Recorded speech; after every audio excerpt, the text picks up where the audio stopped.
Nate Rankin here on behalf of Youth Spin, and we're here to ask some people about their favorite albums. It's a tough choice. I'm going to say Midnight Marauders, Tribe Called Quest. I'm going to say Enter the 36 Chambers, Wu-Tang Clan, and I'm going to say, I'll say my third later. My top three is probably So Much Fun by Young Thug, Get Rich or Die Trying by 50 Cent, and Evening with Silk Sonic. So, I'm going to do a little spin on top three albums, because I like too many albums to just pick three. So I'm going to do, like, important or impactful albums to me. So, number one is Legends Never Die by Juice WRLD, because it was, like, the first hip-hop rap album I listened to, and it just made me, like, because, like, prior to listening to this album, I had a very narrow mind of what, like, rap was, so it just, like, really opened my eyes to what this genre, and it just kind of almost, like, gave validity to the genre, and now I'm a big hip-hop fan, you know? And then Discovery by Daft Punk, because it made me realize that not every song has to be, like, the most played song on an album for like, a song to still be good. You know, because, like, a song may not be your favorite, but in terms of an album and, like, the story it's trying to tell, it can still be good, you know?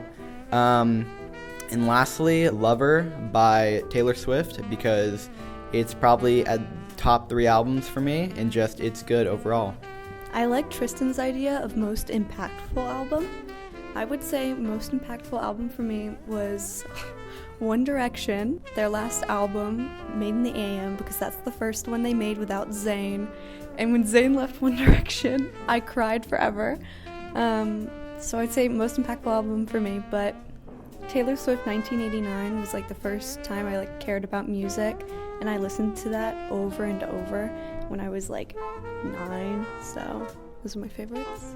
Okay, real quick, if we're changing it to most impactful, I'm going to switch my answers. We're actually going to swap to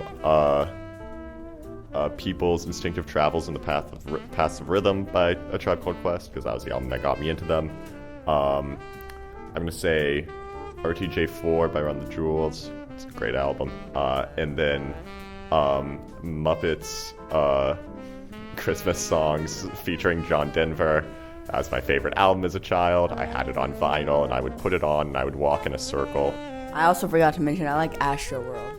Alrighty, the top three albums: IMO, Plastic Surgery Disasters by the Dead Kennedys, Strawberry Switchblade Self-Titled, and No Gods, No Managers by Choking Victim. Yippee! I only have two albums. One of them is Sgt. Pepper's Lonely Hearts Club Band, because, I don't know, it's my favorite. And then also, album I listened to today was In My Tribe by 10,000 Maniacs, and I really liked it, and it made my day better, so. I really like the album In the Court of the Crimson King by King Crimson. I would call it the best prog rock album ever. And then there's This Old Dog by Mac DeMarco. There's so many bangers on there. An album as a whole, I think it's great, but I think, like, just the songs on there are so good. And then To Pimp a Butterfly is always a good one. Everybody likes that one. So I'm gonna have some pretty wild picks. These are all pretty different. I think Hawaii Part 2 is probably one of them, and then Pale Machine, and then also Food by MF Doom, because it's really funny. All right, if we want to talk about, like, impactful albums and, like, my ability to, like, appreciate music as, like, art with meaning, I want to talk a little bit more about an album that Albert actually mentioned, Hawaii Part 2, because this is an album that certain people have denied meaning to, right? They've claimed that it doesn't have the sort of subtextual meaning that it clearly does. And I think just, like, seeing that helped me, like, appreciate it more, like, as a piece of art, and, like, appreciate the subtextual meaning of music more. Just seeing the sort of blatant denial of meaning and this sort of rejection of music as an art form helped me appreciate more that those people were wrong, and that music can be incredibly meaningful and can have all this, like, very deep and subtextual meaning. My first one is Savage Mode 2 by 21 Savage and Metro Boomin.